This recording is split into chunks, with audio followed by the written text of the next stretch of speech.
Hello again, folks. It's Golden here. Welcome back to another movie review. And since we're still in October, I'm just continuing on doing the Halloween/horror reviews, just to get ready for Halloween at the end of the month. Now, let's see.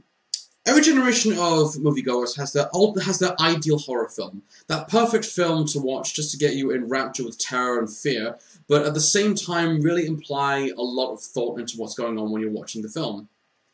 And now when you're talking about horror films as well, you can either talk about the atmospheric psychological thrillers that fill you with dread and tension, or the films that mostly focus on nothing but blood and gore, and at the same time really not leave much time to really leave much of an impact on you in the same way.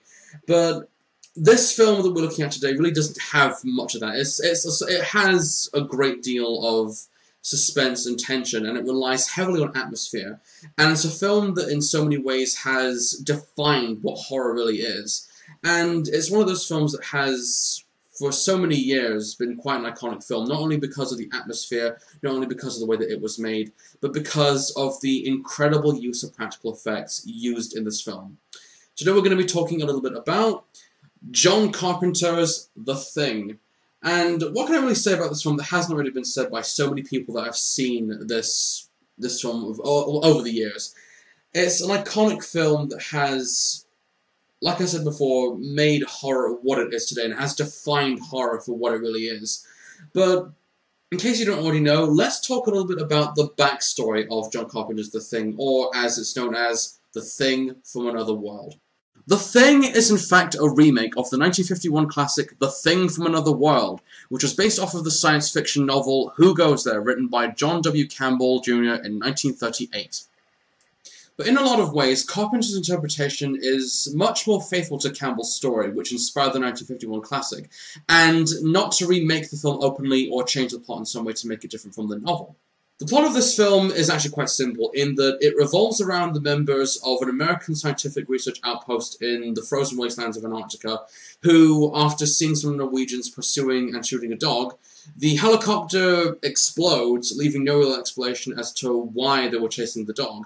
But we find out, though, later on that the dog is in fact an alien life form who mutates and attacks the other members of the outpost.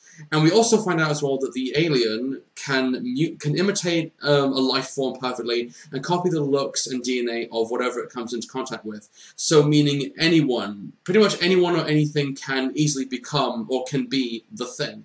So pretty much the theme of paranoia and suspicion play a big part in the film.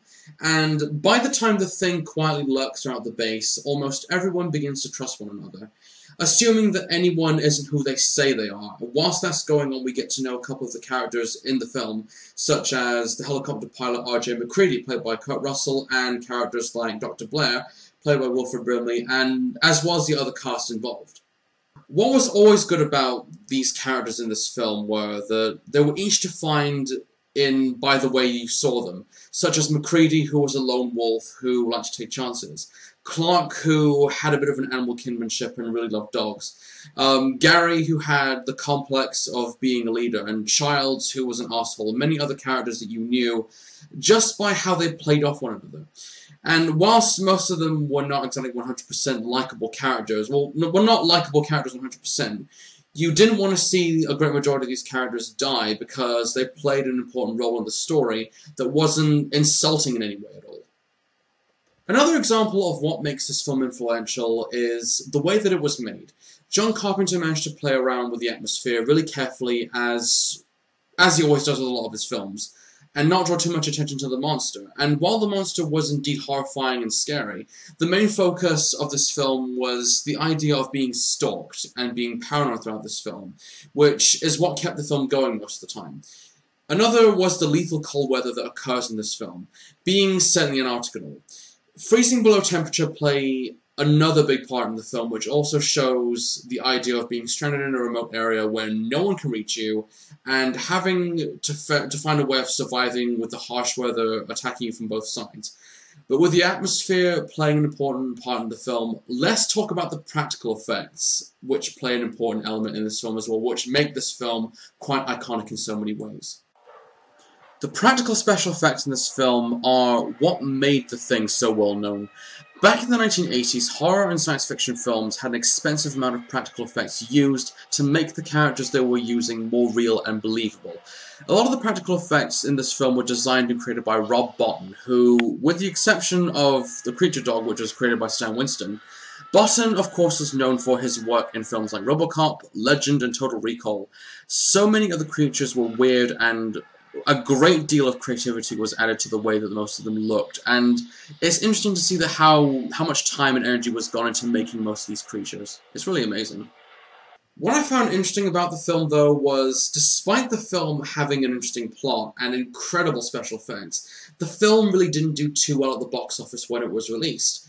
But over time, though, the film ended up becoming quite a cult sensation, and over the years there have been attempts of continuing the story in comic books, and a somewhat bad console game which was released back in 2002. And looking back on it as well, there was in fact a prequel/remake released last year, which ultimately defeats the purpose of the Alien altogether. But I wouldn't recommend seeing the prequel because it's not that good in terms of how the alien looks and how the alien behaves, and just how it completely defeats the whole purpose of what the alien was in this film. So overall, The Thing is a fantastic example of how horror films were done back in the golden age of horror cinema.